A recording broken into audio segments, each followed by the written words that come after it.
Hablaremos de la vida en la China, Gillespie, durante la dinastía Song, Muy bien. accediendo a numerosísimas cartas que nos llegan.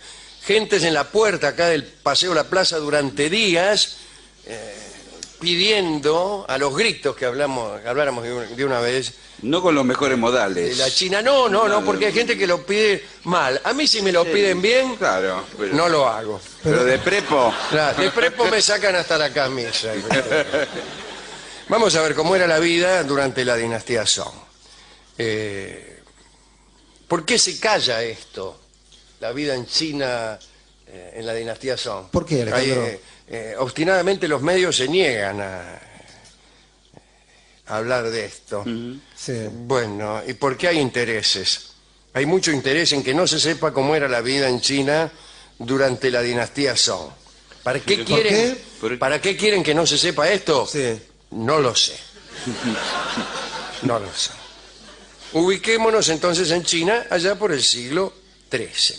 La dinastía Song gobernaba el llamado Imperio del Sur y la capital de dicho imperio era Hanzhou. Repito, Hanzhou o Hanzhou. Mi acento chino es del norte más que del sur. Claro. No todos los habitantes de este lugar tenían la suerte de poseer una vivienda. Hanzhou era una ciudad superpoblada y, como hemos contado alguna vez, frecuentemente arrasada por incendios. Había mucha gente amontonada, Rolón, casas, celdas, patios, monasterios, barcos en laguitos, acantonamientos militares, toda gente amontonada. En cuanto a la gente del pueblo que había conseguido una casa, hay que decir que generalmente 5 o 6 personas ocupaban una misma pieza. Dormíamos todos amontonados los chinos de Hanzhou en aquel entonces. Poco se podía hacer contra la cantidad de gente que vivía en la capital. Había construcciones de varios pisos, estamos hablando del siglo XIII, ¿no? Pero generalmente las casas estaban hechas de varas de madera o de cuerdas anudadas o de estera o de estacas de bambú y papel pintado, así que calcule que eran unas casas un poco frágiles. Y eso agarra fuego enseguida. En Hanzhou vivían más de 1 millón de personas en el año 1270. Para alimentar a tanta gente se necesitaban 200 toneladas de arroz diarias. Marco Polo la definió como mayor que cualquier otra ciudad del mundo, y era verdad en aquel entonces, era mayor en tamaño. Tenía una muralla así de forma irregular, con 13 puertas también irregulares. El Palacio Imperial parece que estaba en el barrio sur. En el centro había un mercado de chanchos, dice Marco Polo, ¿no? Los artículos amontonados por todas partes afeaban la ciudad y las actividades comerciales incontroladas le daban un aire caótico a la ciudad de Hanzhou. Todos los edificios eran, sin excepción, rectangulares. Es decir, creo que eran en forma de prisma rectangular. Si fueran rectangulares, estaríamos hablando de edificios de 2 dimensiones que son muy incómodos para entrar. Sí, es cierto. Sí. Uno no termina de entrar que ya los pasó de largo. Claro. En los parques o jardines de los ricos se edificaban tantas de estas construcciones en forma de cajón como fueran necesarias, ¿no? Como si hubiera un módulo. Bueno. Se iban amontonando, así, primero el tipo hacía una pieza, como las construcciones de Tano. Claro, de los Tano acá, Claro, principio del siglo Tano de XX. Gran Buenos Aires, pero hace una pieza, después hace otra atrás, otra arriba. Se le casa a un hijo y lo hace Se le lo tira casa un un poco para el hijo, fondo. claro, y en vez de ser 6 en una cama somos 7. A veces construían en forma de U para dejar el patio en el diome, ¿no? Ajá. Durante la construcción, el techo era aquello a lo que más tiempo le dedicaba. Se empezaba a construir desde el momento mismo en que se construían los pilares necesarios para poder sostenerlo. Claro. Y si usted creía que yo iba a decir que empezaban por el techo, no. No eran tontos los chinos. Siempre era un techo a 2 aguas y descansaban estos techos sobre una combinación de vigas y listones que en los edificios más hermosos parecían construidos en el aire. Según aquellos constructores, el extremo de los techos debía ser levemente curvado hacia arriba, como vemos en los grabados chinos de las tintorerías. Esto era para estar en armonía con los árboles cercanos y con las curvas caprichosas de las colinas de las ciudades, pero también, según me contó alguien que tal vez quería engañarme, y lo consiguió, para eludir la presencia de unos demonios, de unos espíritus malignos que se alojaban en los tejados de las casas y que se dejaban caer para aplastar o para poseer a quienes pasaban por debajo. Entonces se le hacía una curva hacia arriba al tejado y cuando el espíritu se deslizaba, se quedaba enganchado en esa curva y uno podía pasar por abajo sin ser víctima de una desagradable posesión diabólica, que como todo el mundo sabe, es lo más enojoso que uno puede tener, más que nada si uno trabaja. ¿Por qué esa aclaración? Imagínense, lo echan enseguida. Te vas, se sienta en el escritorio y empieza a escupir ranas. Sí. A oler azufre. Claro, qué sé yo, bueno, más que nada, bien. Aquel precepto de los arquitectos de aquel tiempo se cumple hoy, aunque más no sean los dibujos que hacemos de los chinos. Cuando uno dibuja chinos, enseguida le mete un edificio con las puntas del techo retorcidas en firulete. Pero estos techos con puntas curvas estaban reservados por ordenanza imperial a la residencia de las personas de la alta sociedad y a los edificios oficiales. Las casas populares y los techos de los comercios no seguían esa costosa moda. Las casas de los ricos tenían el techo con firulete, las otras no.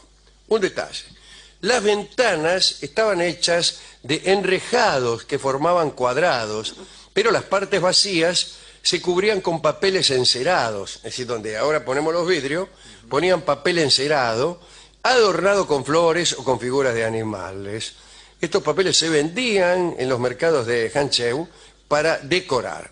Papel decorado para la ventana, ponías ahí un dibujito, ¿no? Otra curiosidad: solo las personas importantes del imperio podían tener más de una puerta de acceso a las casas. Si vos eras un príncipe del imperio, tenías 2 puertas.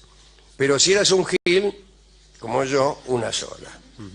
En las puertas podías pintar entes protectores contra los malos espíritus. Generalmente eran personajes históricos divinizados, pero esa es otra cuestión. Recuerdo que en Córdoba hay un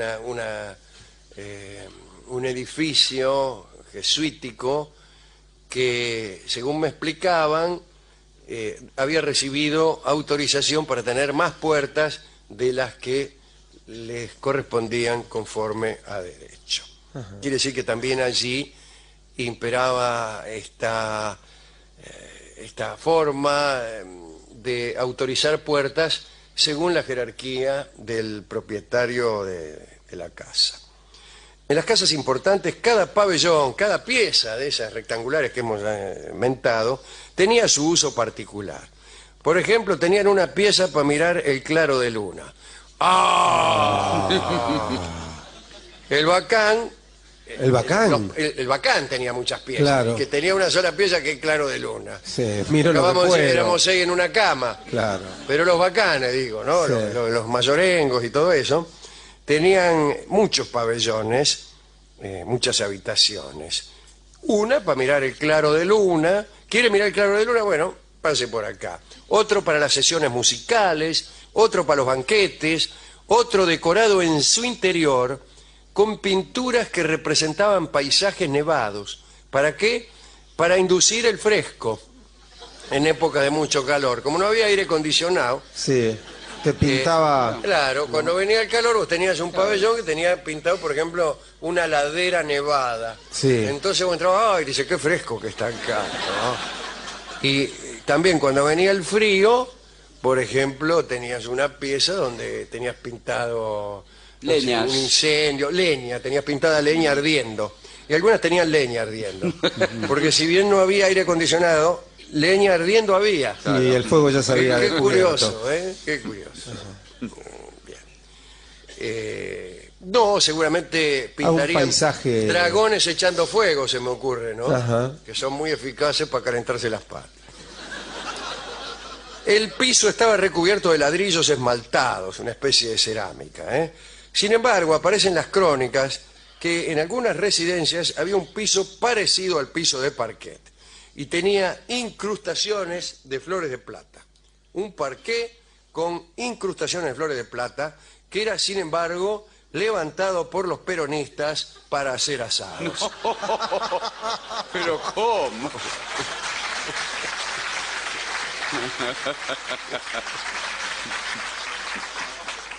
En el interior de las casas no había sillas. Tanta guita que tenemos y no había silla. Mucho pabellón para mirar la luna, Y comemos de pero la parado. tenés que mirar de parado. Lo que sucede es que esos objetos, ¿Cuáles? las sillas, Ajá. no llegaron a la China hasta 2 o 3 siglos después. Llegaron desde la India, allá por el año 1500. Y antes no se usaban sillas. Pero ¿cómo no se les ocurrió? Y Mire que los chinos son inventores, muy ¿eh? ingeniosos. Y estaban parados todo el día. estaban o parados o acostados, pero no sentados. No, espere. Nos dice que los chinos no se sentaron. Ay, si no tenían silla, ¿dónde se sentaban, señor? Claro. En los almohadoncitos, en los cojines esos que tenían ellos. ¿En que dónde? tenían como unos almohadoncitos que ponían en el piso. Ajá. Es más, cuando usted iba a una casa, era común que ni bien entrara, a usted le dieran uno de esos almohadones para que usted se sentara en el lugar de Se la casa. sentarían en el suelo, Rolón. Sí, pero se le daban almohadoncitos. Bueno, las camas, por un decreto imperial, tal vez el mismo de recién, estaban reservadas solo al emperador. Ah, mira, Acá bueno. el único que apolilla en una cama es el emperador. Los demás dormimos en el suelo. Recién se popularizaron las camas junto con las sillas en el 1500. Se puso de moda la catrera, ¿no? Los jardines y los estanques eran tan importantes como las viviendas, o más. Había estanques, arroyos, flores exóticas, caídas de agua. En Hancheu, los floristas cultivaban 60 clases de crisantemos. Mirá vos. Bueno, con respecto al aseo de la gente, los historiadores aseguran que los habitantes de Hancheu se lavaban mucho más que las personas de otras regiones. Había una región llamada Sichuan, cuyos habitantes eran muy roñosos. Parece que no se bañaban más de 2 veces en su vida. En la vida. Sí, se bañaban luego del nacimiento y antes de la muerte, Es decir, lo bañaban. ya que estas eran abluciones obligatorias, ¿no? Ajá. O sea, se bañaban 2 veces en su vida y prácticamente no era necesario hacerlo ninguna de las 2 veces. Qué feo cuando le tocaba el segundo baño, ¿no? Sí. Claro, era un baño Cuando usted veía que preparaban el jabón ya. De ahí viene la palabra, me agarró jabón. Y a lo mejor por eso no se bañaban. Hancheu era una ciudad limpia. Estaba edificada sobre una red de canales unida a un lago que estaba al oeste. Y de allí sacaban el agua para tomar y para regar. Una vez al año, como en Venecia, se hacía una limpieza general de los canales y también había un servicio diario de recolección de basura. Ajá. Mientras que los ricos tenían pozos negros, discúlpeme si alguno está comiendo, que eran vaciados periódicamente, el resto de los ciudadanos usaban baldes. Y los baldes eran recogidos todas las mañanas por los recolectores, no por los de la basura, por otros, que venían, Especializados en eso. en vez de sacar la basura, sacabas el balde. Muchos habitantes se dirigían a Yancheu, una ciudad ubicada 50 kilómetros al norte, y se arrimaban al río Zhejiang, al Yangtze-kiang, para matarse las pulgas, los piojos y los parásitos. Pero ¿cómo? Esta operación se realizaba con gran habilidad. Cuenta Marco Polo Ajá. haber visto a una chica muy elegante, ricamente adornada, matándose las pulgas. Leo a Marco Polo en el libro del millón, dice: con las ropas desplegadas se metía en la boca todas las pulgas que caían en sus manos y lo hacía tan rápidamente que no paraba de llevarse la mano a la boca, decía Marco Polo, ¿no? Mirá vos, la mina mataba a las pulgas y después se las La lastraba. lastraba. El baño y el lavado del marote constituían un momento importante. En ese momento mucha gente atendía las visitas mientras se bañaba. Ah, no me diga. Sí, claro. Eso en Hancheu, ¿no? ¿Y cuál era la frecuencia de los baños en Hancheu? No lo sé, pero venía ese afán de limpieza de viejas prácticas campesinas que aún se conservan. Incluso en las fiestas de casamiento había un baño en común y sin ropas, entre los muchachos, chicos y ¿La fiesta de chicas. casamiento? Había una fiesta de casamiento, ponele, se casaba usted Sí. con quien quiera, yo no le voy a decir con quién se Perfecto, tiene que listo. casar, y los invitaba a todos, y los invitados se pegaban una enjuagada, todos ahí como desnudos, digamos. Ajá. Así que esos son casorios. Sin embargo, los chinos de educación elevada no se bañaban en presencia de algún familiar de otra generación, ni en presencia del abuelo ni del nieto. Bueno, Se va a quedar sucio, don voy a Lira. quedar sucio. Los camboyanos, que Ajá. vivían bastante lejos, tenían la costumbre de bañarse en los estanques y los mercaderes chinos de Hancheu viajaban en grupo a mirarlos, a relojearlos. ¿Les gustaba mirar? Vamos a mirar camboyano. Sí, vamos a dice. mirar camboyano. Mirá ese. Mira ese. Camboya. Bueno, según Marco Polo existían en la ciudad miles de baños públicos que podían recibir a 100 clientes a la vez. Ahí podías recibir masajes, beber té o encontrarte con alguna mina. Algunos funcionarios eran famosos por la manía de bañarse y otros lo eran justamente por sucios. Por ejemplo, el gran reformador del siglo IX, Wang Anche, era increíblemente sucio. Los asistentes lo obligaban a bañarse una vez por mes mediante amenazas. Lo rodeaban, no se Lo podía rodeaban escapar. así a punta de trabuco naranjero. También había aficionados a los baños ibaríticos, que se baleaban porque sí, ¿no? El poeta Pou Soumon se hacía un baño grande y uno pequeño en la cara, un baño pequeño y uno grande en los pies, y también baños completos grandes y pequeños. No sé lo que son baños grandes y pequeños, pero Sí. váyale tomando el peso. Sí. Se hacía ayudar por una docena de sirvientes en cada baño que le iban llevando agua caliente en una cubeta. Andá, tráeme agua caliente en una cubeta que me voy a lavar. Sí. Eso se llama bañarse con escrúpulo, hacerse ayudar por 12. Hágame el favor, cepílleme ahí donde le dije, mi querido Wang Anche. Último detalle, para limpiarse los dientes se contentaban con pasarse un trapo. Pasaban un trapo por el medorco, Y en cuanto al uso de cosméticos y perfumes, desde luego solo lo usaban las muchachas. Fueron las mujeres chinas las que primero comenzaron a depilarse las cejas para reemplazarlas por un trazo de lápiz negro. Me dirá usted, ¿para qué te depilas ¿para las qué? cejas y Sí, después te después las te la dibujas?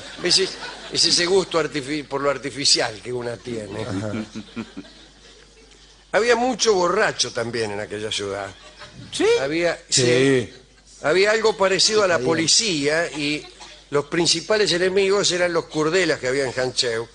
Parece que la gente bebía mucho y a falta de mayor diversión salían por ahí a molestar y se caían a los canales todo el tiempo. Como había muchos canales, Vio cómo es el borracho, que Claro. caerse.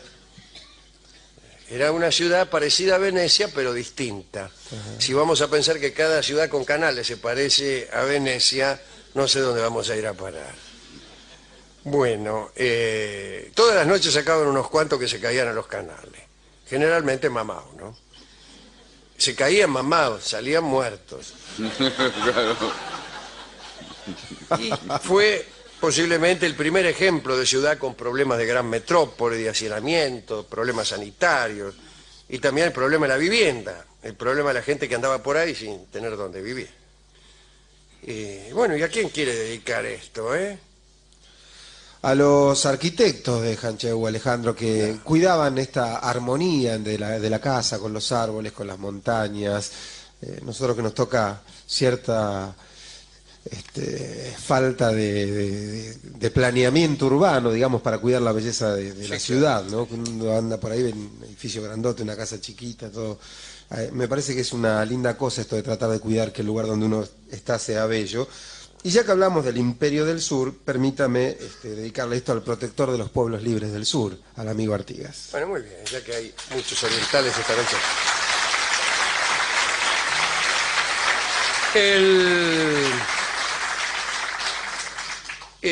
La canción que hemos elegido tiene que ver con la arquitectura también. Desde luego, Ajá. Una canción que de arquitectura. tiene que ver con la arquitectura. Se llama Caserón de Texas. Sí, es verdad. Y desde luego, Claro, es lo que le dirían los chinos cuando venía el arquitecto. ¿Usted qué quiere hacerse? dije un caserón de Texas, decían los chinos, Claro, y hágamelo con teja doblada. con firulete, hágamelo Claro. con firulete.